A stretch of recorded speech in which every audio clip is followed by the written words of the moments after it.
इसके आगे जहां तक आपने कल सब डिविजन्स पढ़े थे, सब डिविजन्स में सबसे पहला जो सब डिवीजन है वो है मैस्टिगोमाइकोटिना।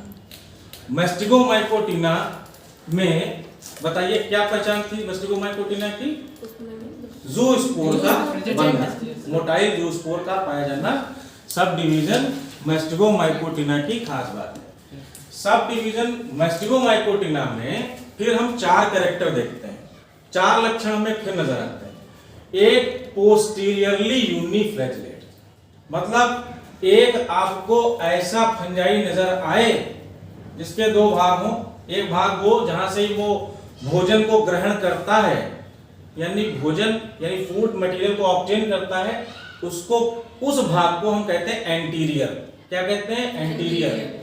और वो भाग जहां से वो फूड को नहीं, मतलब इस माउथ के ऐसा मान लो जो माउथ का डिस्टल एंड है, सामने वाला एंड है, उसको कहते हो पोस्टीरियर। समझे? एंटीरियर पोस्टीरियर क्या है? तो एक भाग होता है एंटीरियर, एक होता है पोस्टीरियर। एंटीरियर का मतलब जहां से ये फूड को ग्रैस्प करे, यूजुअली इसका मीनिंग यही लिया जाता है प्रायः, ठीक है। या इसमें जहां से फ्लैजेला ओरिजिनेट हो रहे हैं इस तरीके से, इसको भी एंटीरियर कहते हैं। तो एंटीरियर भाग में उसमें खाली एक फ्लैजेला निकला हो, ऐसे एक फ्लैजेला निकला हो, तो यहां पे देखिए पोस्टीरियर रीजन में सबसे पहला कैरेक्टर एंटीरियर वाला, इधर बाद में समझेंगे, पहले पोस्टीरियर रीजन को देखें। पोस्टीरियर रीजन में क्या है? एक फ्लैजेला निकला है। अगर ऐसा ज़ूस्पोर बने जिसके पोस्टीरियर रीजन में एक फ्लैजेला निकला हो, उसे हम रखेंगे, पहली क्लास बनाएंगे काइट्रीडियोमाइसिटीज। काइट्रीडियोमाइसिटीज में क्या होगा? वो पार्ट ऐसा ज़ूस्पोर बनेगा, ज़ूस्पोर के बिहाफ पे इसको आगे डिवाइड करेंगे। मैस्टिगोमाइकोटिना की पहचान है ज़ूस्पोर का बनना। ज़ूस्पोर यहां भी बनेगा, ज़ूस्पोर यहां भी बनेगा, ज़ूस्पोर इसमें भी बनेगा और ज़ूस्पोर इसमें भी बनेगा, सब में बनेंगे ज़ूस्पोर। लेकिन ज़ूस्पोर में थोड़ा थोड़ा बदलाव होगा। सारे बदलावों के आधार पे इसमें क्लासेस बनेंगी, ठीक। पहली क्लास जो हम पढ़ रहे हैं उसका नाम है काइट्रीडियोमाइसिटीज। काइट्रीडियोमाइसिटीज हमने क्यों बनाई है? इसलिए बनाई है, इसमें फ्लैजेला होगा एक, यूनिफ्लैजेलेट माने एक फ्लैजेला का पाया जाना। एक फ्लैजेला है लेकिन कहां है? पोस्टीरियर भाग में, ठीक। इसकी सहायता से ये मूव करता है, ठीक, समझे। और फ्लैजेलम कैसा है? विप्लैश टाइप का। फ्लैजेलम कैसा है? विप्लैश टाइप का। विप्लैश टाइप का मतलब क्या है कि जैसे मान लीजिए कि एक फ्लैजेला निकला है, यहाँ पे भी एक फ्लैजेला निकला हुआ है, अगर इसमें रोए जैसी संरचनाएं नजर आती हैं तो इसको क्या कहते हैं? टिंसल। और अगर नहीं है तो उसको कहते हैं विप्लैश। तो यहाँ पे फ्लैजेलम कैसा है? विप्लैश टाइप का, ठीक है। टिंसल नहीं होगा, कैसा होगा? विप्लैश, समझे। अब आते हैं दूसरी क्लास पे। दूसरी क्लास का नाम है हाइपोकाइट्रीडियोमाइसिटीज, ठीक। दूसरी क्लास जो है हमारी क्या कहलाएगी? हाइपोकाइट्रीडियोमाइसिटीज। इसकी पहचान क्या है? ये इसमें भी फ्लैजेला होगा, दो पार्ट होंगे, एक एंटीरियर एक पोस्टीरियर, ठीक। अब इसमें फ्लैजेला निकलेगा किधर? ऊपर तरफ, ठीक। इसमें फ्लैजेला किधर है? पोस्टीरियर नीचे की तरफ। इसमें फ्लैजेला कहां है? ऊपर की तरफ एक ही फ्लैजेला है। ज़ूस्पोर ऐसा कि जिसमें फ्लैजेला ऊपर की तरफ एंटीरियर भाग से निकला हुआ है, लेकिन फ्लैजेलम कैसा है? टिंसल टाइप का। कैसा होगा? टिंसल टाइप का फ्लैजेला होगा। इसमें रोए जैसी इसमें संरचनाएं पाई जाएंगी। उसके बाद में अब अगली क्लास पे आओ, ऊमाइसिटीज। कैसे पहचानोगे कि कोई कवक ऊमाइसिटीज का मेंबर है? ऊमाइसिटीज में बाई फ्लैजेलेट ज़ूस्पोर होंगे। कैसे? दो फ्लैजेला होंगे।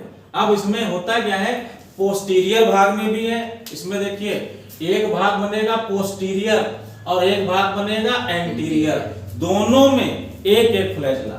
पोस्टीरियर फ्लैजेलम यहां पे है, पोस्टीरियर देखिए ये वाला, और एंटीरियर देखिए ये वाला, दोनों भागों से एक एक फ्लैजेला निकलेगा। कोई जरूरी नहीं कि ऐसे ऐसे रहे, वो फ्लैजेला जो है मुड़ करके कभी आपको ऐसे भी नजर आ सकते हैं, क्योंकि चलेंगे तो कंडीशन कभी ऐसी भी होगी।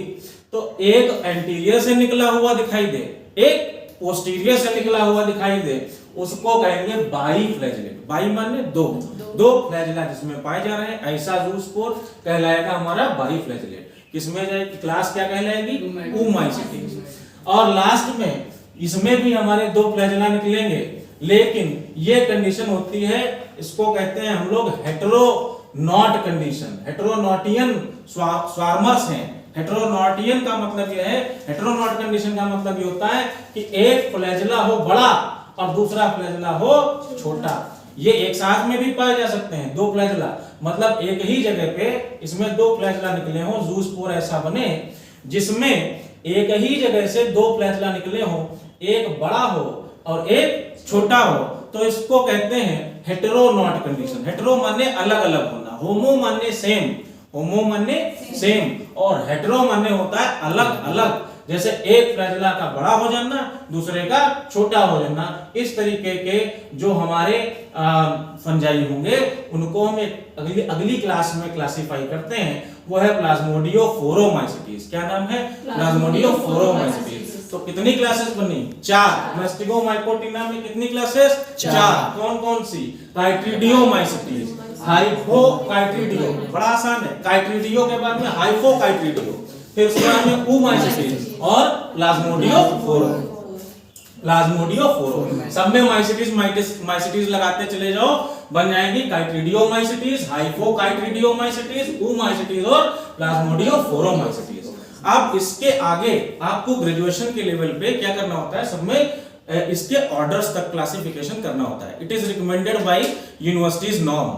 लेकिन अब क्या करते हैं हम लोग, जो है सारा बहुत डिटेल में नहीं जाएंगे क्योंकि ये लॉन्ग हो जाएगा क्वेश्चन आपका बहुत ज्यादा। मैंने आपको थोड़ा सा जनरल बता दिया है, आगे के नोट्स आपको यहाँ पे दे दिए जाएंगे। देखिए 4 ऑर्डर्स इस क्लास में रखे गए हैं। पहली क्लास क्या है? काइट्रिडियोमाइसिटीज, यहाँ पे मिक्सोमाइकोटिना में आपकी आती है। 4 ऑर्डर्स आपके इसमें आते हैं, हाइपोकाइट्रिडियल्स, दूसरा काइट्रिडियल्स,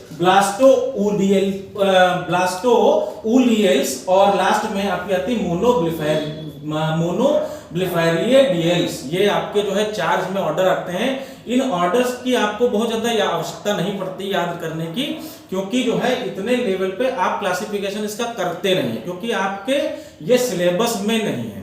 फिर भी एक रिकमेंडेशन है कि आप इसको लिखें। तो काइट्रिडियोमाइसिटीज में 4 ऑर्डर्स हैं आपके, हाइपोकाइट्रिडियल्स, दूसरा है काइट्रिडियल्स, तीसरा है ब्लास्टोउलियल्स और लास्ट में है मोनोब्लिफेरियडेल्स। ये 4 ऑर्डर्स आपके इसमें सम्मिलित किए गए हैं। यहां पे देखोगे एक ही ऑर्डर है, हमने यहां पे लिखा नहीं। 4 ऑर्डर्स यहां होते हैं। तुमको लास्ट में क्या करना है, इसको लिखना नहीं है, बस इसको आपको ये गायब कर देना नीचे वाला। ठीक, आपको केवल इतना लिखना है 4 ऑर्डर्स इसमें है, एक इसमें है, यहां लिख देना 1 ऑर्डर, फिर लिख देना यहाँ पे 4 ऑर्डर्स और यहां लिख देना 1 ऑर्डर। बड़ा आसान है। 41 याद रखना, नीचे लिख देना 41, मतलब 4 ऑर्डर इसमें होते हैं, एक इसमें होता है, एक इसमें होता है, एक इसमें होता है। ये आप अपनी आंसर शीट में मत लिख के आना, ठीक है? इसको लिखने की आवश्यकता नहीं है, क्योंकि आपका जो क्लासिफिकेशन है वो बहुत बड़ा हो जाएगा और फिर आपको लिखने में भी समस्या हो सकती है। तो इतना आप काम करेंगे, ठीक है?